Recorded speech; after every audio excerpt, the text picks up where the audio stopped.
తెలంగాణ ఉద్యమకారులపై ఉన్న పోలీస్ కేసులను వెంటనే తొలగించాలని వారి ఆందోళనని తెలంగాణ ఉద్యమకారుల సంఘం రాష్ట్ర అధ్యక్షులు ఎస్ యాదగిరి డిమాండ్ చేశారు. బాగ్లింగంపల్లి సుందరయ్య విజ్ఞాన కేంద్రంలో తెలంగాణ ఉద్యమకారుల సమావేశం ఏర్పాటు చేశారు. ఈ సమావేశంలో పలువురు అధ్యక్షులు హాజరయ్యారు. ఈ సందర్భంగా వారు మాట్లాడుతూ తెలంగాణ ఉద్యమకారులపై ఉన్న పోలీస్ కేసును వెంటనే తొలగి ప్రభుత్వ పరంగా గుర్తించిన కుటుంబాలను, ఉద్యమంలో అమరులైన అమరవీరుల కుటుంబాలను వెంటనే ఆదుకోవాలని కోరారు. తెలంగాణ సమరయోధుల విస్తృత కమిటీని అధికారికంగా వెంటనే ఏర్పాటు చేయాలన్నారు. తొలి దశ మలి దశ ఉద్యమకారులను గుర్తించి గుర్తింపు పత్రాలు ఇవ్వాలని కోరారు. కాంగ్రెస్ మేనిఫెస్టోలో చేర్చిన దాని ప్రకారం ఉద్యమకారులకు 250 గజాల ఇంటి స్థలాలతో పాటు 4 గదుల ఇంటిని నిర్మించి ఇవ్వాలన్నారు. గౌరవ వేతనం 30,000 రూపాయల పెన్షన్ అందించాలన్నారు. రాష్ట్ర ప్రభుత్వం విద్యా ఉద్యోగాల భర్తీలో ఉద్యమకారుల కుటుంబానికి 5% రిజర్వేషన్ అమలు చేయాలని ప్రభుత్వ పథకాలలో మొదటి ప్రాధాన్యత ఇవ్వాలన్నారు. అమరవీరుల స్మృతివనం 100 ఎకరాలలో ఏర్పాటు చేయాలని డిమాండ్ చేశారు. ఈ కార్యక్రమంలో ఉద్యమకారులు చంద్రశేఖర్ ప్రసాద్ తదితర నాయకులు పాల్గొన్నారు.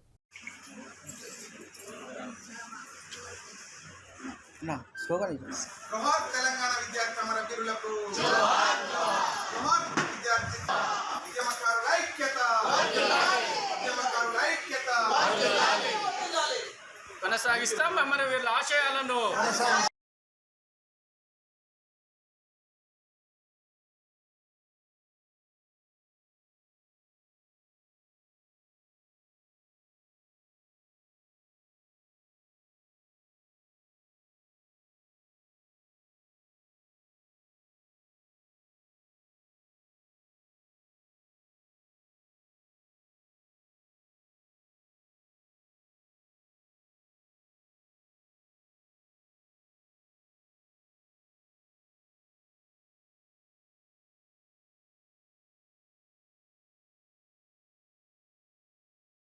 గంటి చంద్రుడు తెలంగాణ ఉద్యమకారులు యాక్టివ్గా ఉన్నాం. ఇప్పుడు ఈ మీటింగ్ యొక్క ముఖ్య ఉద్దేశం ఏంటంటే తెలంగాణ గవర్నమెంట్ తెలంగాణ ఉద్యమకారుల కోసం కొన్ని వాళ్ళ మేనిఫెస్టోలు పెట్టారు. ఉద్యమకారుని గుర్తించే క్రమంలో ఏ విధంగా గుర్తించాలి, ఏ విధంగా ఐడెంటిఫై చేయాలి, ఒరిజినల్ ఉద్యమకారులు ఎవరు, కేసు ఉన్న వాళ్ళే ఉద్యమకారుల, కేసు లేకుంటే లీగల్గా ఫైట్ చేసిన వాళ్ళ పరిస్థితి ఏంటి, లేకుంటే ఉద్యమకారులు కాకుండా మళ్ళీ ఎవరినో పట్టుకొని మీ ఉద్యమకారులు అని ముందుకు వచ్చినట్లయితే నిజమైన ఉద్యమకారుల పరిస్థితి ఏంటి. ఎందుకంటే తెలంగాణలో ఉన్న ప్రతి ఒక్కరు కొట్లాడేది, ఎవరో కొద్దిమంది తప్ప దాదాపు 70%, 80% of the Telangana people they fight for the Telangana. కొద్దిమంది మిగతా పార్టీలకు, వ్యతిరేక పార్టీలకు అనుబంధంగా ఉన్న సిపిఎం లాంటి వాళ్ళు కావచ్చు, అప్పుడు స్టార్టింగ్లో తెలుగుదేశంలో ఉన్న వాళ్ళు, కొన్ని పార్టీలకు అనుబంధంగా ఉన్న వాళ్ళు మాత్రం జై తెలంగాణ అనలేకపోయారు. మరి అట్లాంటి వాళ్ళని ఉద్యమకారులు మనం కన్సిడర్ చేయాలా వద్దా అనేది కూడా మీరు ఆలోచించుకోవాలి. ఎందుకంటే కాబట్టి నిజమైన ఉద్యమకారులను గుర్తించడానికి ఒక కమిషన్ ఏర్పాటు చేయాలి. వివిధ సంఘాలు రాష్ట్ర వ్యాప్తంగా వచ్చి సుందరయ్య విజ్ఞాన కేంద్రం షోయిబుల్లా ఖాన్ హాల్లో మరి సమావేశం పెట్టుకోవడం జరిగింది. వాస్తవంగా ఉద్యమకారులు అంటే నేను తెలంగాణ అంటేనే ఉద్యమకారులు.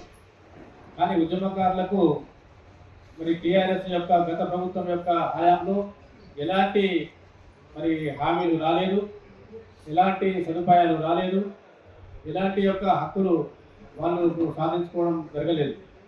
పోరాటం చేయడం జరిగింది, తెలంగాణ రావడం జరిగింది, కానీ ఆ వచ్చిన తెలంగాణ కేవలం దొర కుటుంబానికి సరిపోయింది.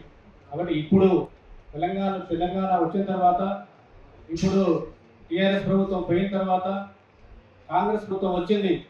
మేము కాంగ్రెస్ ప్రభుత్వానికి కానీ రేవంత్ రెడ్డి గారు కానీ ముఖ్యమంత్రి గారిని సవినయంగా విన్నవించుకున్నటువంటిది ఏంటంటే, ఎవరైతే తెలంగాణ ఉద్యమకారులు ఉన్నారో అనేక కష్టాలకు, నష్టాలకు, ఇబ్బందులకు, సమస్యలకు లోబడి మరి ఎదుర్కొని వారు మరి ఉన్నారు. కాబట్టి అటువంటి వారికి అందరికీ కూడా ఫస్ట్ మరి ఒక కనీసం ఒక గుర్తింపు కార్డు ఇవ్వండి అటువంటిది మొదటి దశగా మేము కోరుకుంటా ఉన్నాం.